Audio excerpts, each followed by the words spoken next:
За почеток најпрво би сакала да изразам огромна благодарност до мојот ментор, до професор доктор Олгица Димитровска за низината постојана мотивација низ процесот на моето учење во областа за животната средина. И секако благодарност до професор доктор Билјана Апостоловска-Тошевска за извонредната организација на овој вебинар, како и сите претходни. Како што веќе ме најави професорката, моето име е Емилија Маневска и јас сум студент на вториот циклус студии на Институтот за географија при Природно-математичкиот факултет. Денеска ќе говорам малку за проширувањето на знаењата за заштита на животната средина во основното и средното образование.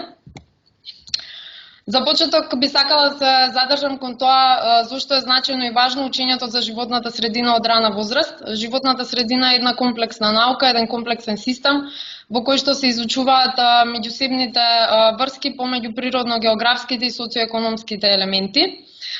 Исто така таа е една значајна суштествена наука преку која што се обликува планетата Земја, а со тоа и се креира и иднината на најмладите. Денес кога во ек се постојано климатските промени, глобалните затоплувања, штетните емисии на гасови, загадениот воздух, потребата да се вклучи животната средина и одржливиот развој во нашиот образовен систем е поголема од било кога. И ние сметаме дека најправилно време, односно дека најголем фокус за истото треба да се случува во основното образование, бидејќи во тие години се формира карактерот, етичките, моралните вредности, децата добиваат некоја своја слика и сваќања за општеството и со тоа ги градат своите критички ставови кон различни општествени проблематики, кои што понатаму во средното образование со зрелоста се надградуваат и прошируваат. Целта за знаењето на животната средина би било учениците да ја сватат животната средина како природен инстинкт, на кој што треба да работат низ целиот живот, наместо како некоја материја која што би требало да ја научат на памет. Исто така бројни научни истражувања покажале дека сите наставни или воннаставни дополнителни активности преку кои што се учи за животната средина доведуваат кон нивна поголема релаксација, односно намалување на стресот, зголемени социјални вештини, па со тоа и се постигнуваат подобри резултати во останатите предмети, зголемена концентрација, логично размислување и така натака. Меѓутоа, потребна е и правилна едукација за сите оние аспекти од кои што е засегната и загрозена животната средина, како што е менталитетот на населението. Сите ние знаеме дека човекот е најголемиот загадувач на животната средина, потоа урбанизацијата, политиките на државата, насоките од јавните институции, образованието и така натака. Можеме да издвоиме 4 главни причини според УНЕСКО за едукација на учениците за животната средина. Исто така мораме да напоменеме и дека УНЕСКО се фокусира кон тоа да испрати еден апел кон родителите за нивна правилна домашно воспитување, преку кое што би ги насочило кон заштитување на животната средина. Меѓутоа, едни како главни 4 причини би биле тоа тие да станат свесни за животната средина и проблемите со кои што животната средина се соочува, да се зголеми нивниот интерес за грижа и подобрување на животната средина, да се подобри способноста за учење на нивната околина и да се подобрат знаењата за теми како што се енергијата, воздухот, водата, почвата и природните ресурси. Сега би сакала да се задржиме кон состојбата со наставните содржини за учење на животната средина во основното и во средното образование. Значи, животната средина се изучува како дел од наставната содржина за географија и истата зазема своја улога во 7, 8 и 9 оделение, вклучително со изборниот предмет воспитание за околината. Во средното образование има малку содржина за животната средина, само во втора година средно. Сега е една малку подетална анализа ќе посочиме. Ве молам, доколку некаде имам грешка, посочете ми, бидејќи сепак вие сте наставниците и професорите сте во допир со оваа материја. Јас овие податоци ги извадив од наставните планови. можеме да забележиме дека во 7 одделение имаме само една тематска содржина, која што се нарекува заштита на животната средина во Република Македонија. Лекциите кои што припаѓаат по таа тема се природни и антропогени елементи на животната средина, заштита на воздухот од загадување, заштита на водите од загадување, заштита на земјиштето од деградација, заштита на растителниот свет и животинскиот свет и заштита и само заштита од природни и антропогени непогоди. Доколку ги погледнеме лекциите, можеме и да заклучиме дека за 7 одделение и за таа возраст ова е едно доволно како елементарно познавање, кое што би можело да даде некој соодветен вовед во предметот и науката. Меѓутоа, темата се нарекува заштита на животната средина во Република Македонија, никаде не гледаме лекција во која што се опишува фактичката состојба во која што се наоѓа квалитетот на животната средина во Република Македонија. Во 8 одделение имаме само една лекција, загрозување, загадување и заштита на животната средина во Јужна Европа, а во 9 одделение исто така имаме една лекција, аерозагадување, сериозен проблем на азиските земји. Во втора година средно повторно имаме само 2 лекции, загаденост и заштита на воздухот и загадување и заштита на водите.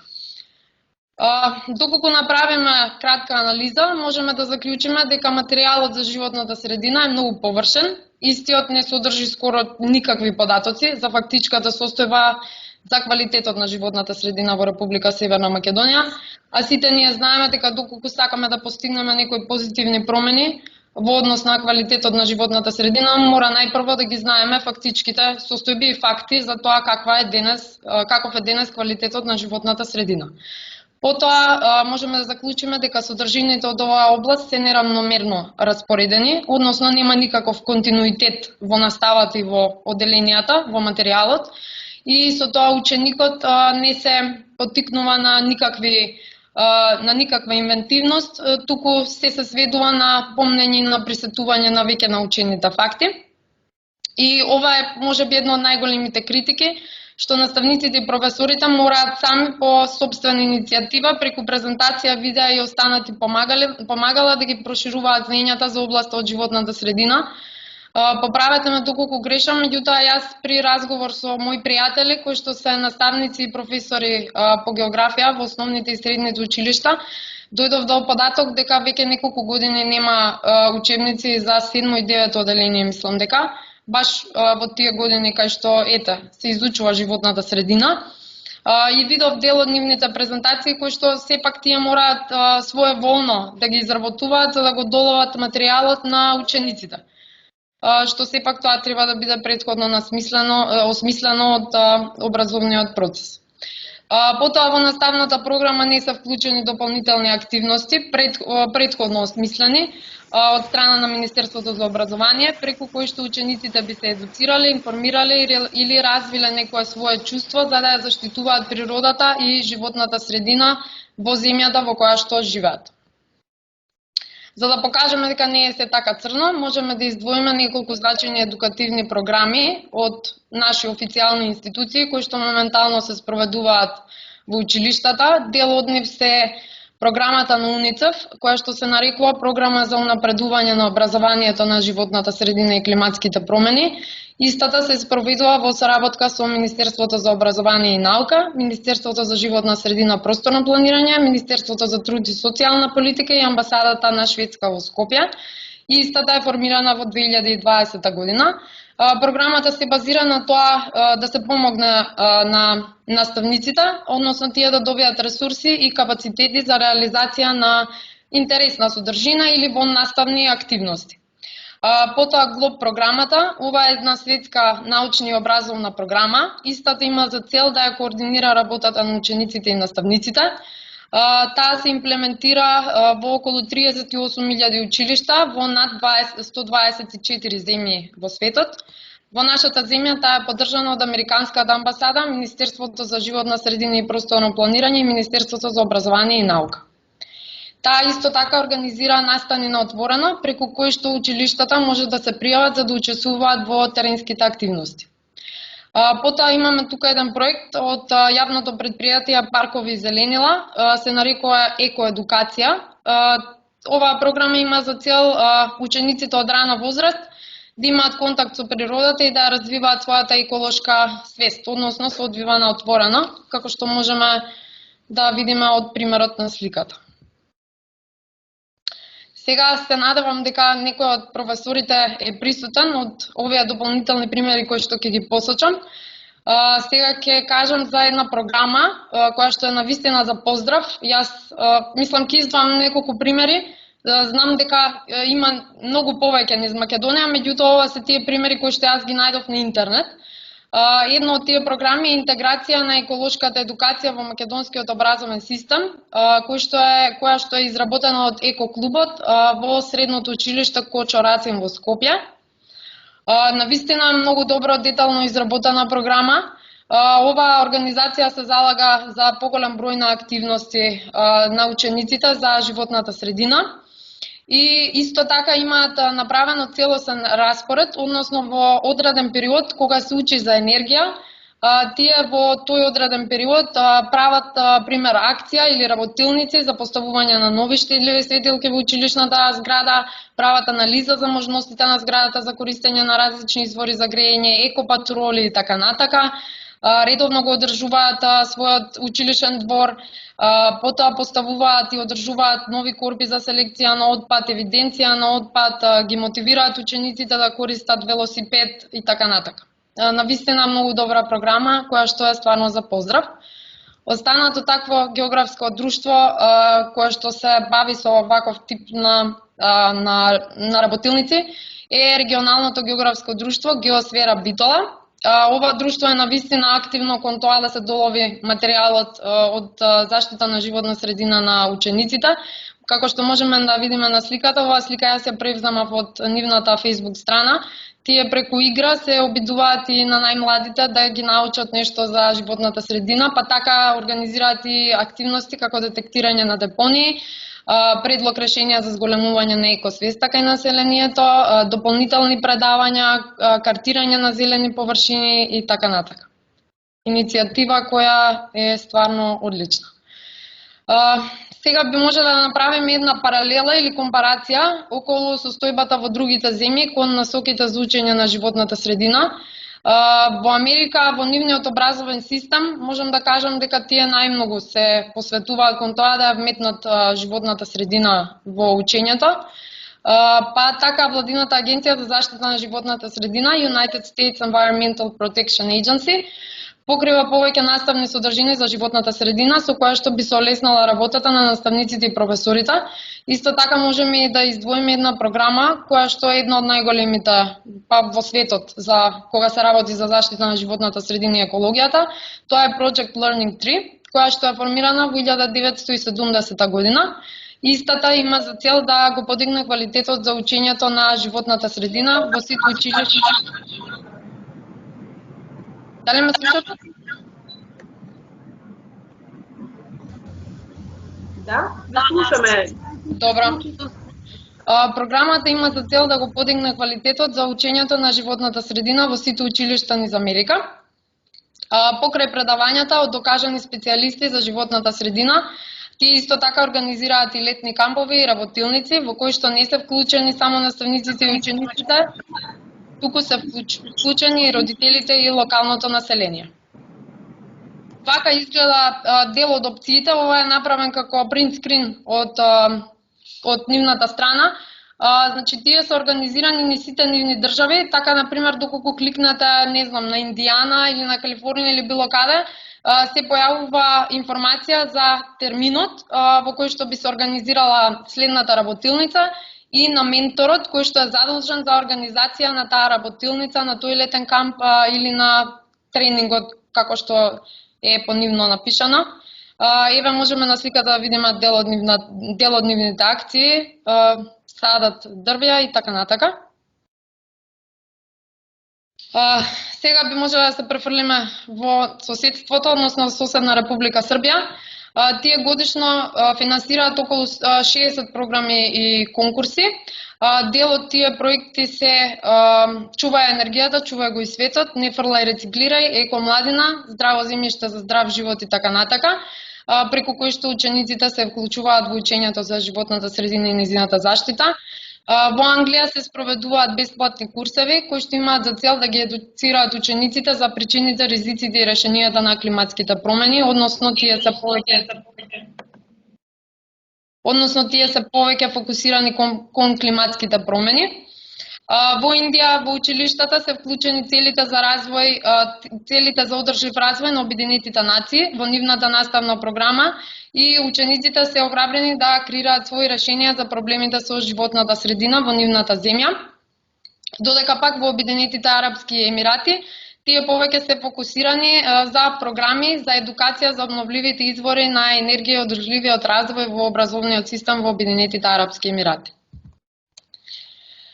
Неколку предлог мерки преку кои што би можело да се прошири знаењето за животната средина. Најважно и најклучно сметаме дека тоа би било ревидирањето и преработката на наставните програми за предметот географија. Исто тоа или нормално проширување на наставната содржина која што е насочена кон учењето на заштита на животната средина.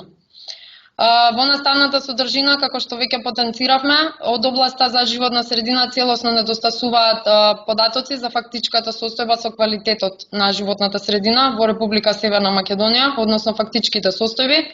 Исто така материјалот од областа за заштита на животната средина не е континуиран во сите оделенија, односно нема опција за постојано надоградување на претходните знаења. Секако да се олесни работата на наставниците и професорите со претходно дополнително осмислени програми и активности од страна на Министерството за образование и наука и да се креира една национална стратегија од областа на образование за заштита на животната средина. Ова се неколку предлог активности, скромни, преку кои што би можело да се прошири знаењето за животната средина во основното образование, бидејќи сепак се работи за помлади ученици. Некои од нив би биле посета во природа, фарми или паркови, активности на отворено, собирање и сортирање на отпад и секако најглавното дискусии преку кои што би можело да се види размислувањето на учениците и начинот на кој што тие размислуваат дека би можеле да го подобрат квалитетот на животната средина во земјата во која што живеат. Предлог активности преку кои што би можело да се прошири знаењето за животната средина во средното образование.